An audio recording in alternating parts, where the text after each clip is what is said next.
のことを英語でジャパンと言います。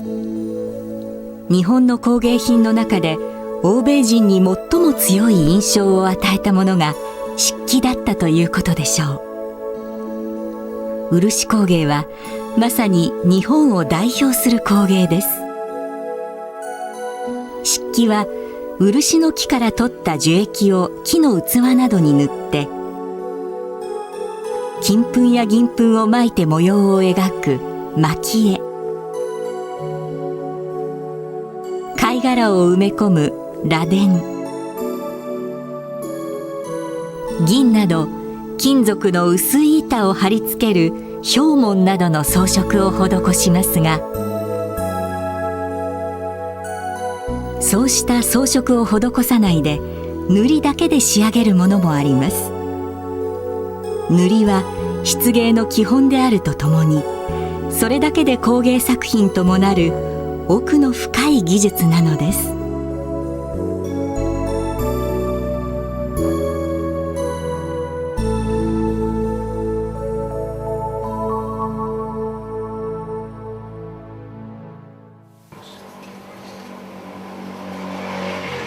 三木圭吾さん、漆工芸の中でも塗りにこだわり、その可能性を追求する作家です。漆こし、漆の中に入っているホコリやゴミを取る作業です。ホコリやゴミは漆の大敵、こし紙などで入念にこします。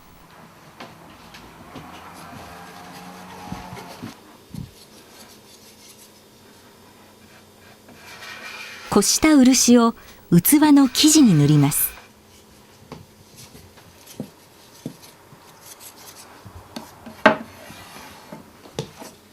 漆を塗って吸わせることによって生地を補強するのが目的です。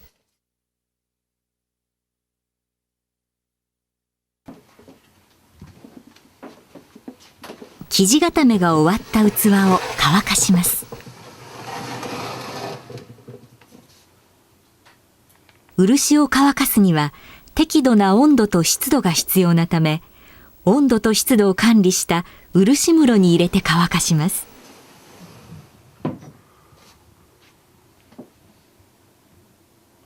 これが室で1日乾かした器です。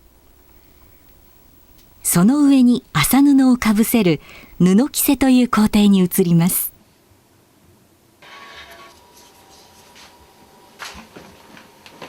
生地にのり漆を配ります。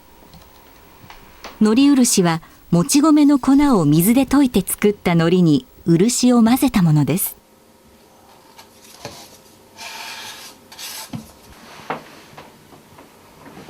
麻布をかぶせ、上からものり漆をすり込んでいきます。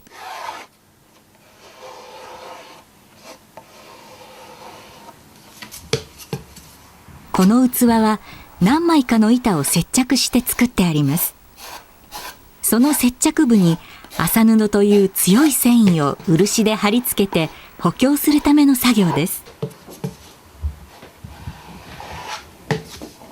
ところで漆といえば美しい塗り面を作る塗料というイメージがありますが、漆っていうのは本質的にはボディを、保護するためっていうのが大前提にあって、美しくするっていうのはそこから派生して二次的三次的にできてきたものだと思っているので、まずはものを強化する、美しく塗る前にまず丈夫にするっていうのが大前提です、漆の。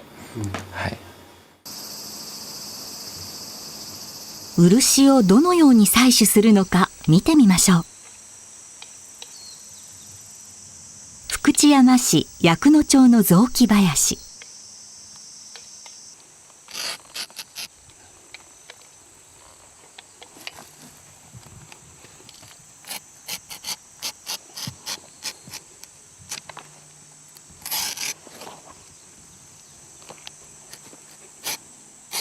漆の木の肌を削ると、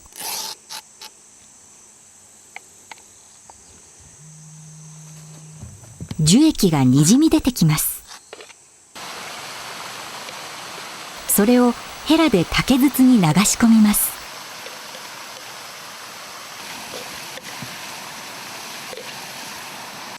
この液を精製したのが漆です。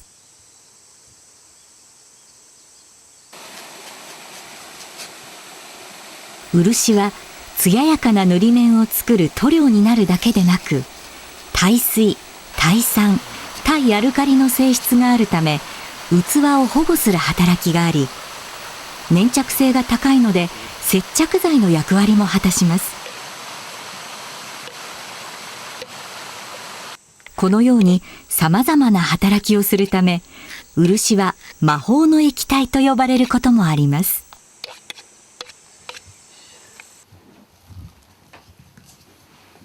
三木さんの作業は下地作りの工程に入ります。布着せが終わって表面を整えた器に漆をたっぷりと吸い込ませます。器を補強するとともに、次につける下地の接着を良くするための作業です。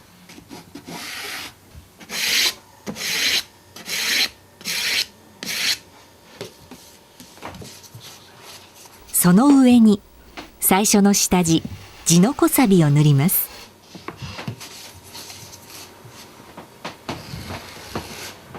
地のこさびは粗めの土である地のこに漆を練り合わせたものです。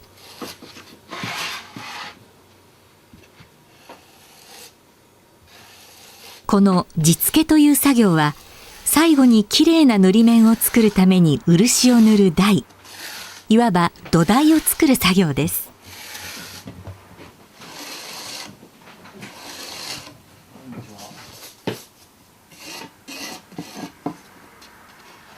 この土台は安定させるため2段に分けて塗ります。地のこさびの上に塗るとのこさび作り。地のこより粒子の細かいとのこに漆を練り合わせて作ります。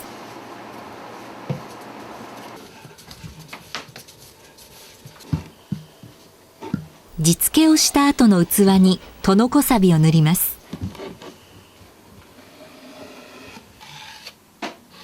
三木さんはこの錆付けにおいて、普通より漆分の多いとのこさびを使い、ちょっと変わった塗り方をします。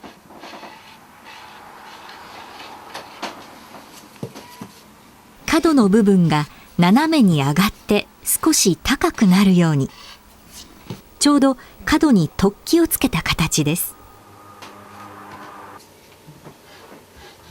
平面の角も同様にします。この突起をくくりと呼んでいます。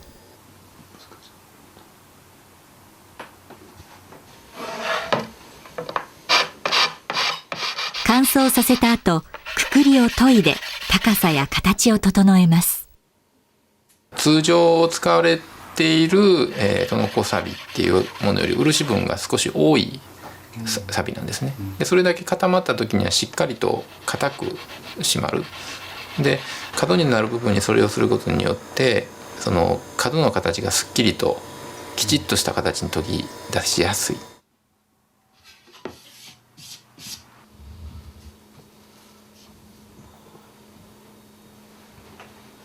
その後、平面に錆付けをしていきます。くくりの高さを基準にして均等な厚さの平らな面を作ることができます。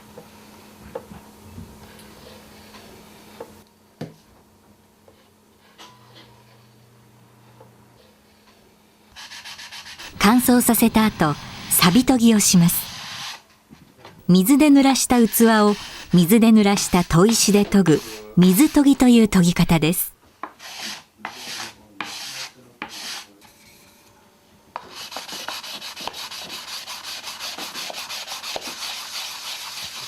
表面の凹凸をなくし、平らで滑らかな面にするための作業ですが、三木さんは砥石で見て研ぐと言います。これで研ぐ時に、器物にこう当ててこうすり合わすわけですけれども、その時ここの面とかこの合わさってるここの面っていうのは見えないですよね、自分の目では。でもこう当てて研いでると凸凹とかっていうのを砥石を通じて指が感じ取ってくれる。だから見るっていう感じもいろいろありますよね。視力の見るっていうのもありますし、看護婦さんの看っていう字も見るですよね。であれは手を当てて見る。でそれに近いと思っていただいたらいいかもしれないです。その指先が見るための目になるっていう感覚ですね。角を研ぐ。器物を作る上でしっかりした角のラインを出すことは非常に重要だとされます。それで形が決まってくるからです。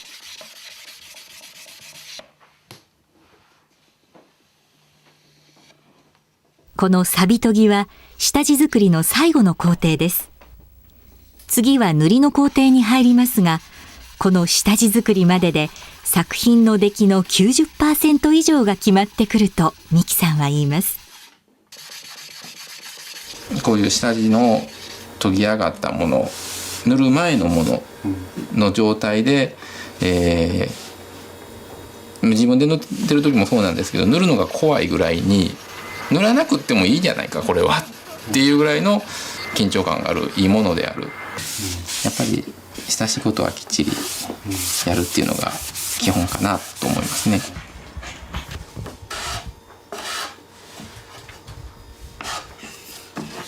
僕の父も祖父もその前も漆の家ですけれども、漆は研ぎが勝負だ、研ぎが漆だっていうふうに言われてますし、僕自身もそう感じてます。はい。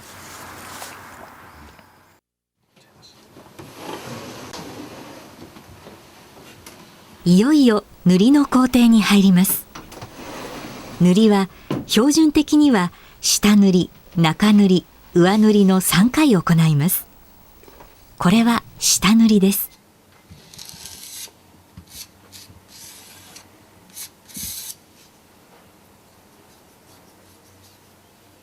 まずヘラで漆を面全体に置くように塗っていく。漆を配ると言います。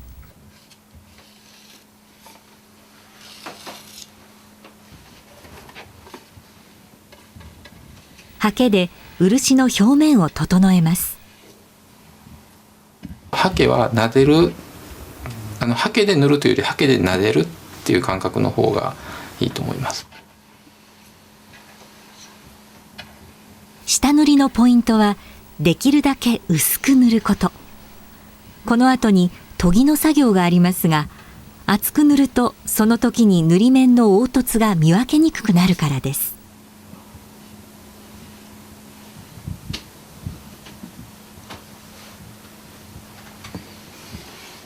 下塗りを終えた器は室に入れて乾かした後、研ぎの作業をします。これは中塗り後の研ぎ、中塗り研ぎです。駿河墨という墨で研ぎます。1回塗った漆の皮膜は30ミクロン、0.03 ミリぐらいの厚さです。その皮膜の表面を数ミクロン単位で削っていきます。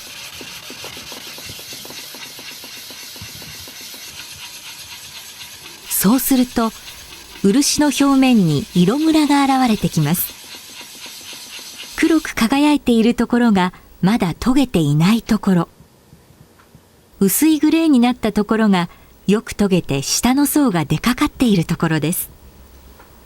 塗り面の凹凸を示すこの色ムラを目印に塗りと研ぎを重ねて徐々に凹凸がない平滑な面に仕上げていくのです。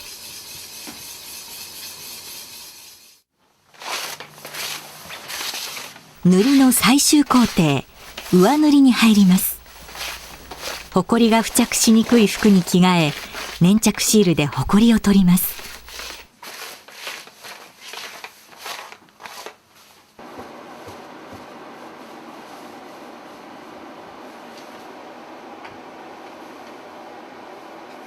器のほこりを乾いた刷毛で払います。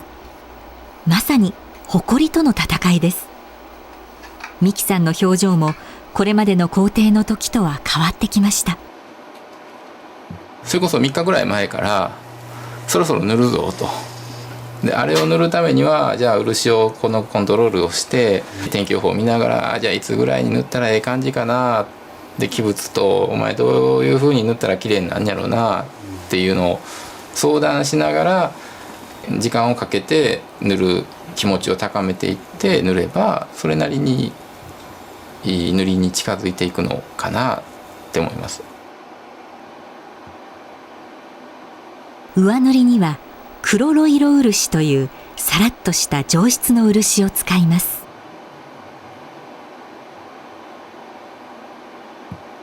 ヘラで配った後、刷毛で整えるのは下塗りと同じです。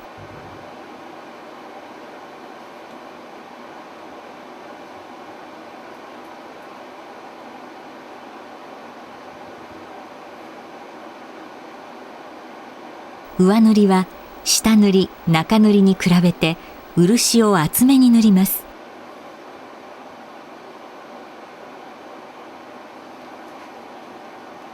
細心の注意を払ってもほこりがつくことがあります。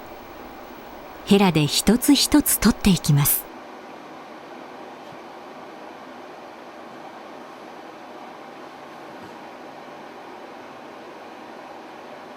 その後を刷毛で埋めて整えます。最後本当に撫でるっていう感覚なんですけれども、よく僕らも習った先生が言われたのが水鳥が、水面をかけるような感じと、いつ離れたのかいつついてるのかわからないようにして、刷毛は、この面からずっとついてたのがスーッと浮き上がるっていうのが理想って言われてます。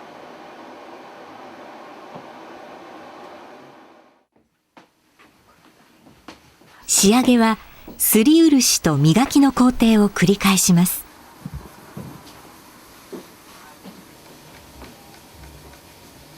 すり漆は面につけた漆を器の表面にすり込む作業。漆をさらに吸い込ませます。細かい傷がある。でその傷の谷の部分に例えば吸い込ませる、もしくは埋めてやる。磨きは磨き粉で磨いて余分な漆を取り、細かい凹凸をなくして表面を平滑にする作業です。谷じゃなく平滑になっているところは余分なもんがつくとせっかくきれいになった面にまた凸凹がつくので、いらん分は取ってやる。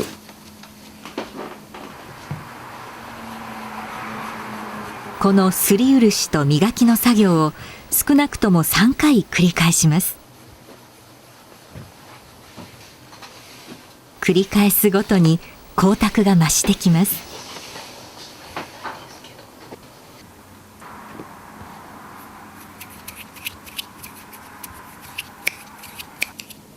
そして最終の仕上げ磨きです。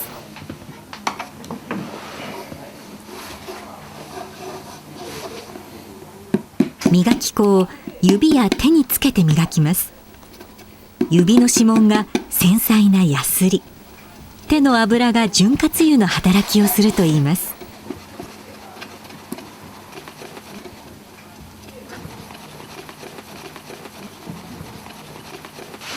これまでのすり漆と磨きは肌を整えるための作業。この仕上げ磨きで最後に漆の皮膜を作ります。光線の加減でわずかにすりの跡が見えるか見えないか、わずかにうっすらと均一に残す漆の最後の艶のある皮膜です。はい。